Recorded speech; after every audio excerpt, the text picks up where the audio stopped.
오늘은 우리 전도서 2장을 읽게 됩니다. 묵상의 주제가 분복, 나눌 분자의 복복자입니다. 복을 나눈다. 뜻은 내가 타고난 복, 그런 뜻입니다. 우리가 이 아침 시간에 내가 타고난 복이 무엇인가? 내가 타고난 복을 어디에서 찾아야 할 것인가? 우리가 한번 우리 주위를 잘 살펴볼 수 있는 이 아침 시간이 되어야 하겠습니다. 특별히 우리 1월에 암송할 구절을 어제 소개했습니다. 우리 마태복음 5장에 소개된 우리 팔복의 말씀을 먼저 함께 우리 마음에 새기는 뜻으로 함께 읽습니다. 심령이 가난한 자는 복이 있나니 천국이 저희 것이며, 애통하는 자는 복이 있나니 저희가 위로를 받을 것이며, 온유한 자는 복이 있나니 저희가 땅을 기업으로 받을 것이며, 의에 줄이고 목마른 자는 복이 있나니 저희가 배부를 것이며, 긍휼히 여기는 자는 복이 있나니 저희가 긍휼히 여김을 받을 것이며, 마음이 청결한 자는 복이 있나니 저희가 하나님을 볼 것이며, 화평케 하는 자는 복이 있나니 저희가 하나님의 아들이라 일컬음을 받을 것이며, 의를 위하여 핍박을 받은 자는 복이 있나니 천국이 저희 것임이라. 아멘. 오늘 우리가 묵상의 주제가 있는 전도서 2장 10절 말씀입니다. 이 분복이라고 하는 타고난 복, 과연 나는 어떤 복을 타고났으며 그 복을 어디에서 찾아야 할 것인가? 우리 10절 말씀을 함께 읽습니다. 무엇이든지 내 눈이 원하는 것을 내가 금하지 아니하며, 무엇이든지 내 마음이 즐거워하는 것을 내가 막지 아니하였으니, 이는 나의 모든 수고를 내 마음이 기뻐하였음이라. 이것이 나의 모든 수고로 말미암아 얻은 분복이로다. 아멘. 분복. 세계 최대의 다이아몬드 광산이 남아프리카 공화국 골곤다라고 하는 광산입니다. 골곤다 광산. 근데 흥미로운 것은 그 골곤다 다이아몬드 광산이 원래는 목장이었다고 합니다.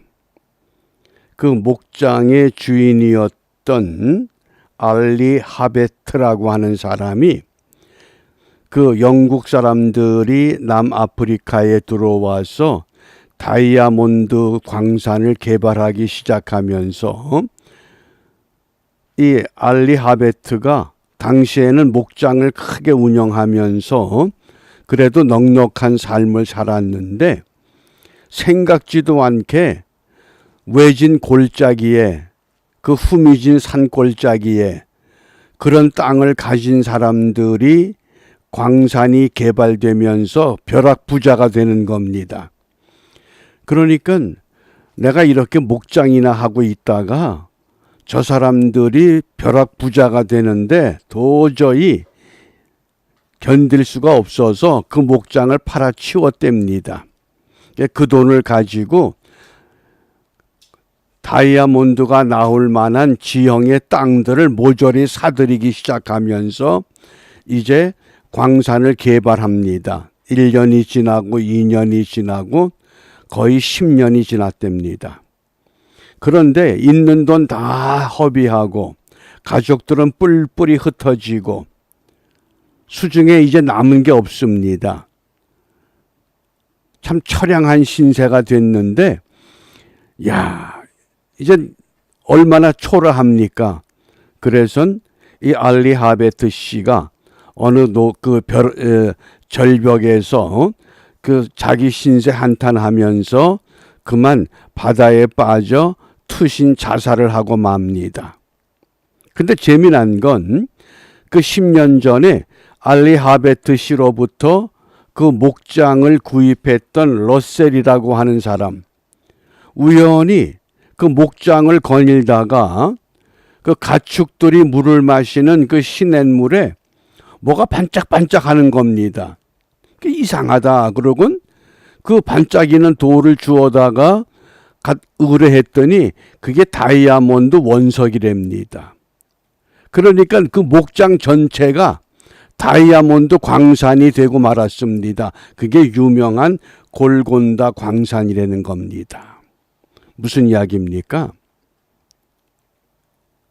내가 타고난 복이 바로 내 주위에 있다는 겁니다.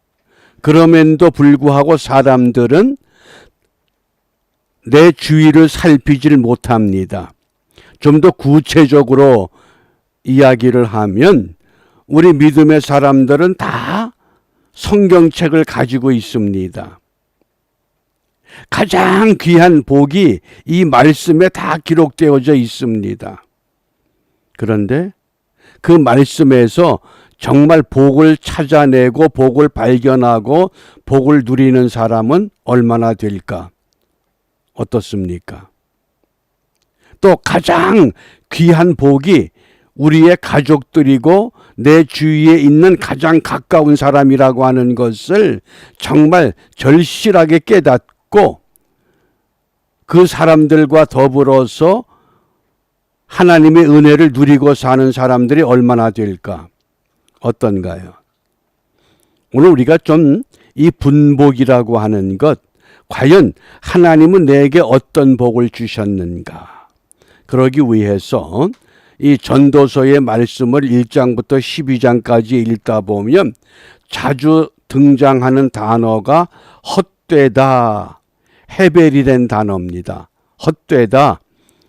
쉽게 말하면 입김과 같은 뜻입니다. 추운 겨울날 밖에 나가서 입김을 후하고 뱉으면 순식간에 사라져버리는 그게 헤벨입니다. 그게 헛된 겁니다. 그런데 유익한 건 뭐냐? 남아있는 겁니다. 남아있는 게 무엇이냐? 오늘 내게 남아있는 것이 무엇이냐? 그러기 위해서 오늘 2장 1절 말씀을 좀 우리가 함께 봅니다. 1절 말씀 함께 읽습니다. 나는 내 마음에 이르기를 자 내가 시험적으로 너를 즐겁게 하리니 너는 낙을 누리라 하였으나 본즉 이것도 헛되도다.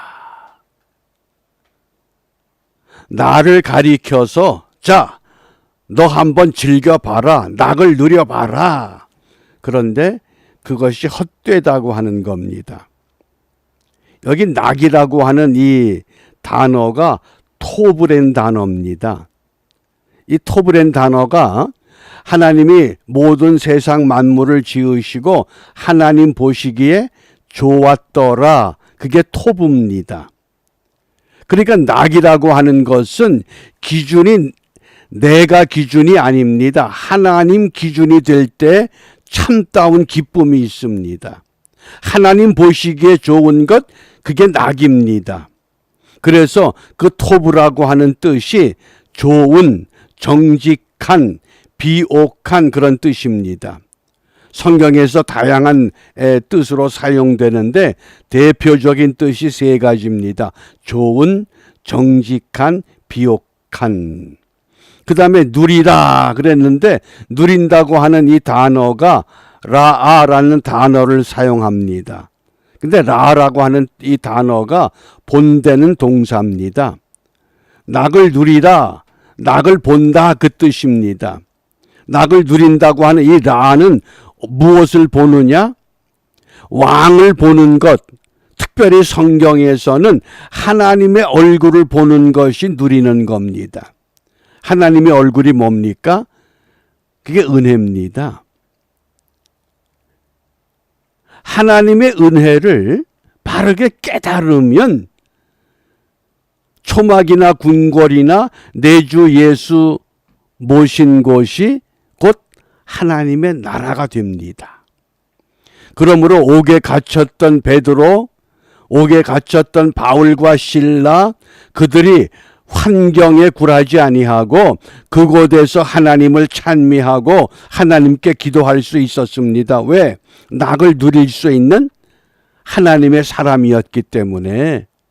기준이 내 육신이 아니고 내 환경이 아니라 하나님을 볼 수 있는 자리, 그게 낙을 누리는 겁니다. 그런데 세상 사람들은 자꾸 어떤 조건을 따지고 환경을 따지고 사람을 따집니다. 어느 목회자가 우리가 미국에 오니까 그런 얘기를 해요. 아, 목사님, 참 우리 교회에 좋은 의사 장로님이 한 분 있고 좋은 변호사가 있으면 우리 교회도 상당히 성장할 텐데 안 되더라고요. 사람 때문에 되는 것이 아니라 내가 하나님 속에 들어가면 되는 겁니다. 기준이 잘못됐어요. 우리가 전부 다. 낙을 누린다고 하는 것은 내가 기준이 아니라, 왜? 낙을 누리라고 해보니까 헛되되는 겁니다. 기준을 바꾸라는 거예요. 어떻게? 하나님 보시기에 좋은 것으로. 그게 참다운 낙이라는 겁니다. 그래서 이 솔로몬이 내가 왜 낙을 누리지 못했느냐, 낙을 누리지 못한 이유를 몇 가지를 얘기합니다. 그걸 세상 사람들은 한마디로 말하면 쾌락주의라고 그러거든요. 쾌락주의가 뭐예요? 이 영어로 헤도니즘이라고 그러는데 이 헤도니즘의 그 어원이 헬라어의 헤도네입니다. 헤도네. 거기에 이즘이 붙은 거예요. 헤도네는 만족이라는 뜻이에요. 만족. 내가 만족하는 거예요. 그게 쾌락이에요. 그 내가 만족하려고 하니까 최근에 그 신조 가운데 여피족이라는 게 있어요. 이 대도시에 사는 전문직의 젊은 사람들을 말합니다. 그래서 영어로 하면 영, urban, 도시죠? 프로페셔널. 그래서 도시에 살고 있는 젊은 전문직들, 그래서 젊은 의사들, 젊은 변호사들, 뭐 이런 전문직들을 말하는 사람들이에요. 이 사람들이 어떤 일을 하느냐? 스와핑이라는 걸 한다는 거예요. 원래 이 스와핑이라는 단어가 1960년대에 미국 사회에서요, 중고 물품을 교환하는 물건 교환을 의미하는 단어예요. 근데 이것이 요즘에 어떻게 사용되느냐? 자기의 파트너를 바꾸어 가면서 사용한다는 거예요. 뭐 때문에? 자기의 쾌락을 위해서. 그게 헤도니즘이에요. 왜? 도시 생활이 다람쥐 쳇바퀴 돌듯 만족스럽지 못하기 때문에 이 도심 속에서 참 만족을 어떻게 누릴 것이냐? 기준을 잘못 정해놓은 거예요. 지금 많은 젊은이들이 여기에 깊이 빠져 있습니다. 마치 이것이 성공한 삶처럼 보여지는 이 세상, 이 세속주의. 그게 쾌락주의라고 하는 거예요. 그래서 솔로몬이 어떻게 이 쾌락을 즐겨보기로 했느냐? 2장 3절에 보면 술로 내 육신을 즐겁게 할까? 온갖 술로 자신을 한번 즐겨봤어요. 그 다음에 두 번째 2장 4절에 보면 나의 사업을 크게 했다. 집도 지어보고 포도원도 늘려보고 온갖 부동산 투자를 다 해봤다는 거예요. 그 다음에 세 번째 2장 8절에 보면 처와 첩들을 많이 두었다. 이런 거 다 해봤다는 거예요. 그런데 결국은 왜? 낙을 누려보자. 자기 기준의 낙은 뭡니까? 결국은 헛되구나 하는 거예요. 그걸 어디에서 느꼈느냐? 그게 2장 16절에서 결론을 찾은 겁니다. 지혜자나 우매자나 영원토록 기억함을 얻지 못하나니 후일에는 다 잊어버린 지 오래일 것임이라. 오호라 지혜자의 죽음이 우매자의 죽음과 일반이로다. 세상에서 쾌락을 누려본 사람이나 누려보지 못한 사람이나 부자나 거지 나사로나 다 죽고 나니까 아무 의미가 없다는 거예요. 그런데 문제는 죽고 난 다음이 무엇이냐 하는 거죠. 그래서 이 솔로몬이 깨달은 게 뭐예요? 아, 사람의 본분은 뭐냐? 헛된 것이 아니라 헛됨을 강조하면서 너희들이 젊은 시절에 창조주 하나님을 기억하는 것, 그것이 가장 귀한 것이다. 그것이 가장 귀한 복이다. 이렇게 주장하게 되는 겁니다. 그래서 우리가 오늘 전도서 2장의 말씀을 통해서 무엇을 기도하느냐? 24절에 보면요. 심령으로 낙을 누리게 하는 것보다 나은 것이 없다. 그런데 이것도 하나님이 주셔야 된다 그래요. 심령으로 낙을 누리는 것. 그러기 위해서는 우리가 영의 눈을 열어 달라고 기도해야 됩니다.